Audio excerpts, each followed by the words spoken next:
Hi, this is K.N.Fitzwater and you're watching my channel, and today we're going to talk about anti-heroes, specifically the misconceptions about anti-heroes, and I'm here to clear it up.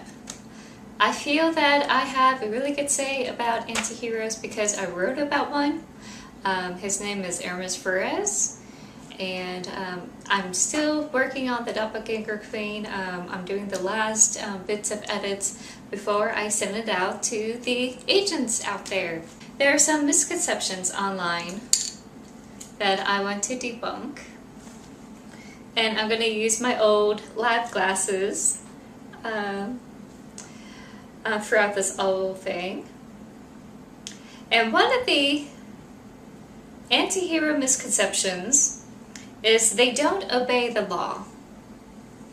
Now, that's not necessarily true. That doesn't make an anti-hero an anti-hero. An anti-hero is simply a person in the middle of the good and evil spectrum. They are morally gray, willing to use options from the good and evil side to go ahead and get the job done. Anti-heroes don't necessarily have to break the law in order to get the job done.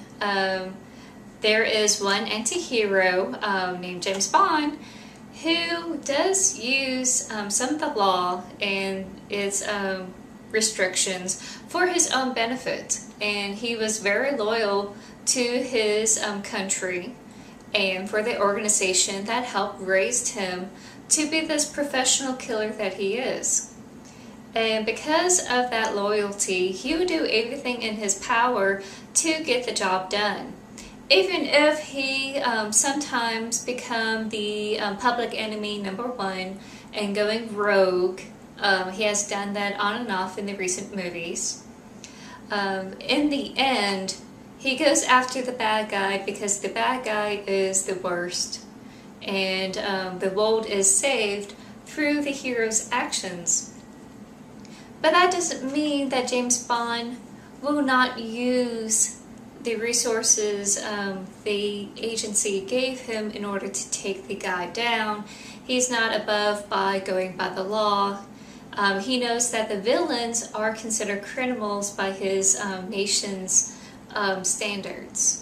He is working for them even though he may not always go about it in a Boy Scout manner. And that's what makes an anti-hero an anti-hero, is that they're not always going to be goodly Boy Scouts, where they're going to do a Superman or Wonder Woman or a Captain America high moral standards. James Bond is willing to crack some necks or take them out in a violent manner. He doesn't care if he has to steal or hack into systems, etc. But just like Captain America, he is willing to put everything on the line for his country. So that is a lawful tendency. He is law-abiding. Why does this misconception come about? Why do we have this conception that they're always lawless? But it's under from the assumption that law is good. If you remember the spectrums I have mentioned in the character creation, each character, each person has a series of values, and they are on a spectrum scale. Which is stability to adventure, good and evil, and yes, there's law and anarchy, or society and individualism. They all have similar flavors, but that doesn't mean that one spectrum is considered good or evil. You can have good adventures and you can have evil stability. We had seen that in The Hobbit, in the original, the Tolkien book Hobbit, not necessarily the Peter Jackson. Taking those spectrums, we have to understand that society is not always going to have morally sensible laws. and they're not always going to go by such standards. We have seen it in our own American history, where slavery was considered legal. That was once considered normal until they struck it down from their laws and made it illegal. So if you, like me, have a moral sense that that's evil to have slavery, to impersonate another person and subjugate them as an object and dehumanize them, then yes, this would be considered a breakage in what is considered morally right and what is lawful and law-abiding. And there are other societies that are considered evil. For instance, tyranny, authoritarianism is considered on a global sense evil, because you are constricting the movements of your citizens, and depending on how brutal it can be, such subjugation is very oppressive. How to enforce such laws is very violent and very cruel.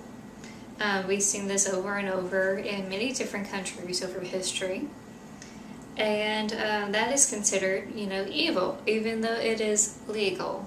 An anti-hero is not going to abide by standards of whether it is lawful or chaos. They're going to abide by the standards of what is on the spectrum of good and evil. They are going to be considered gray. They are the type of characters that if something is in their way and they don't have any easier means to do the right thing to get what they want, they will take the evil options off the shelf and just get to it. They're a little bit more single-minded and driven, and depending on how callous they can be, they will just drive right through. Moving on to the second misconception, they don't change, as in they are flat characters. Yes and no. It depends on your definition of a flat character. We're talking about whether a character is transformed and changed throughout the story. You can have a dynamic anti-hero. You can have an anti-hero transformed by the story and rise above the masses.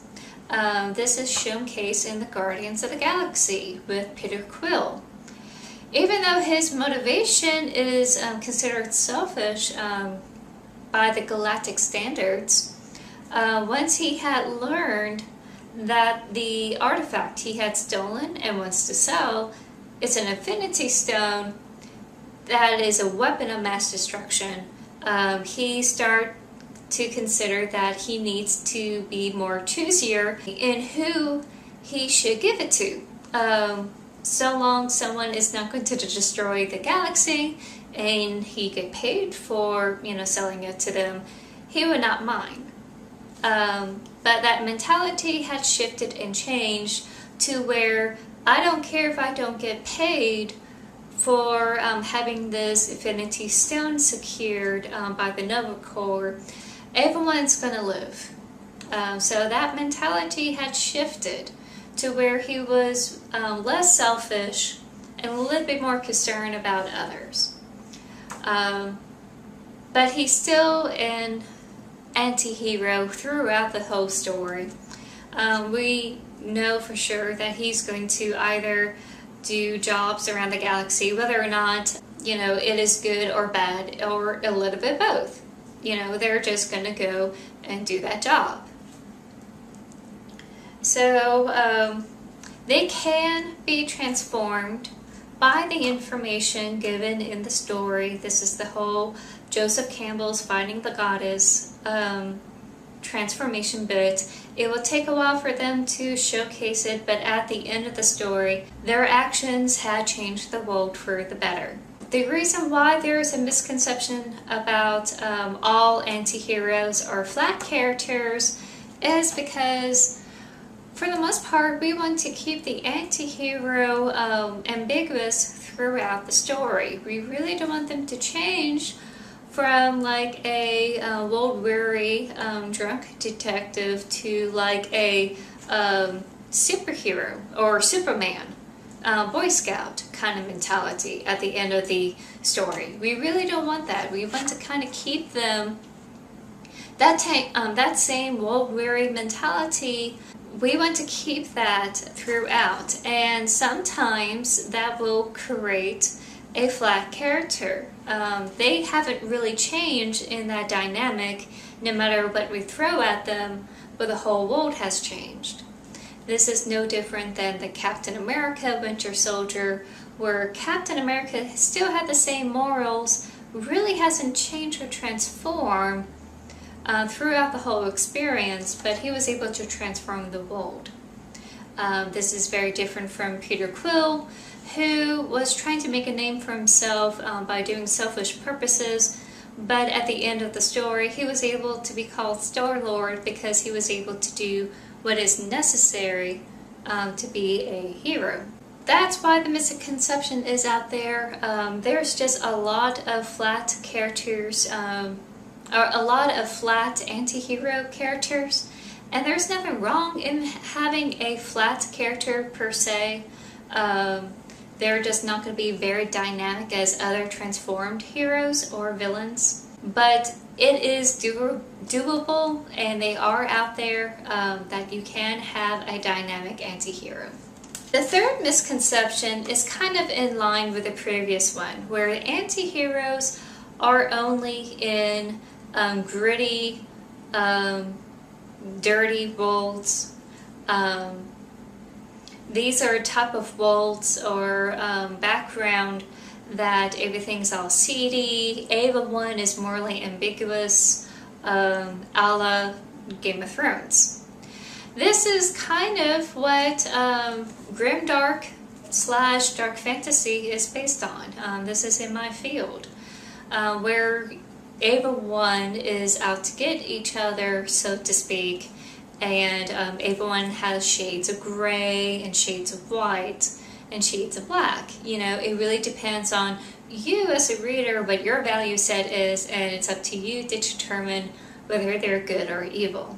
But you can have an anti-hero not in that type of environment. An example of this, an anti-hero like in the Guardians of the Galaxy, where there is a pristine, upright society. There are groups of people like the Nova Corps planets where they are able to have a very stable, normal way of life.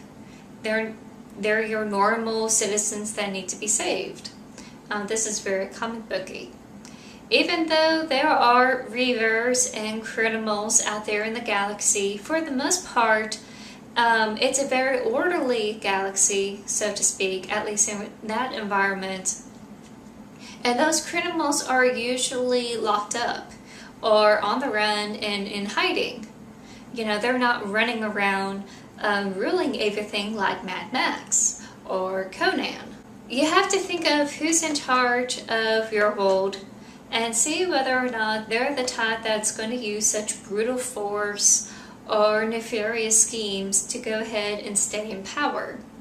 And they're the type of people where, you know, they have normal, everyday, urban lives, or not, or rural lives, then it is okay to still have an anti-hero.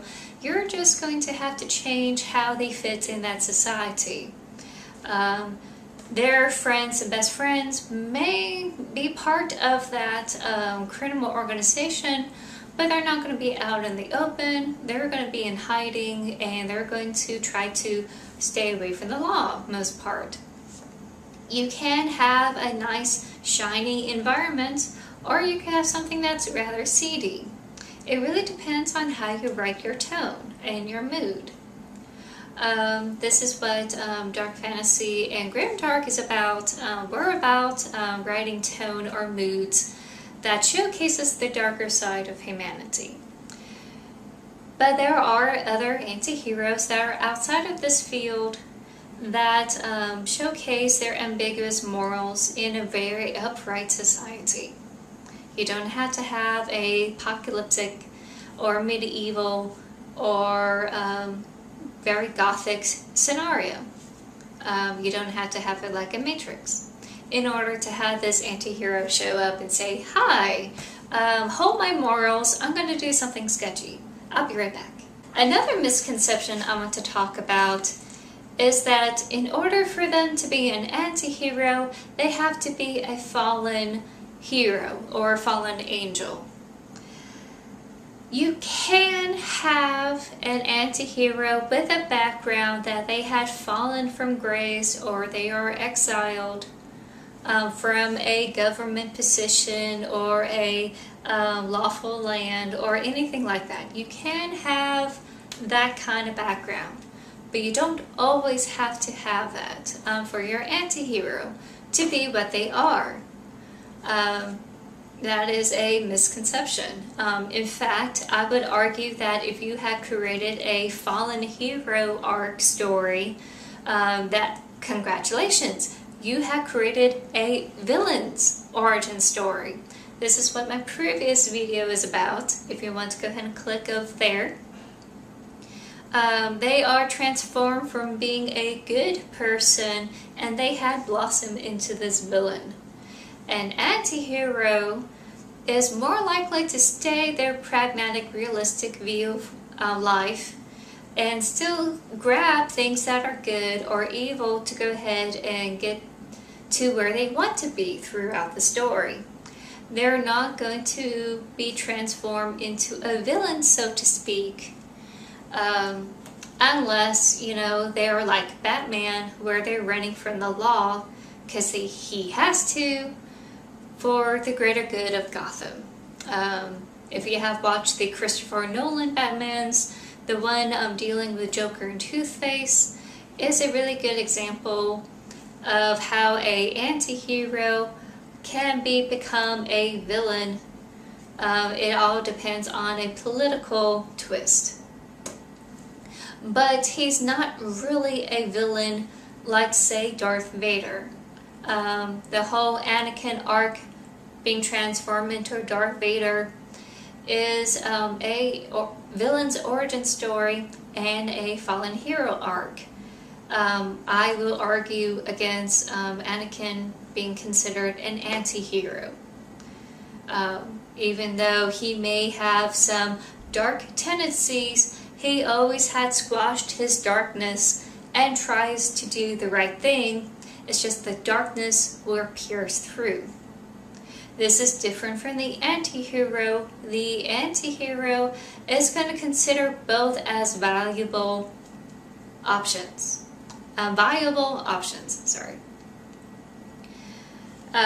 They're not going to consider squashing one or the other. They're going to say, oh, I could have apples or bananas.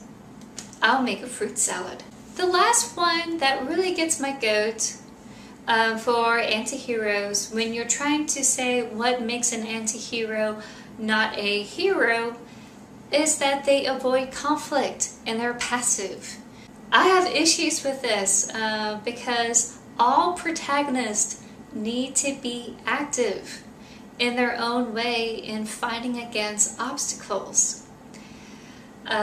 Yes, they could be stick in the mud like Bilbo Baggins, not wanting to go on the adventure, but in the end, Bilbo did up and run out of the blue saying, I'm going on the adventure.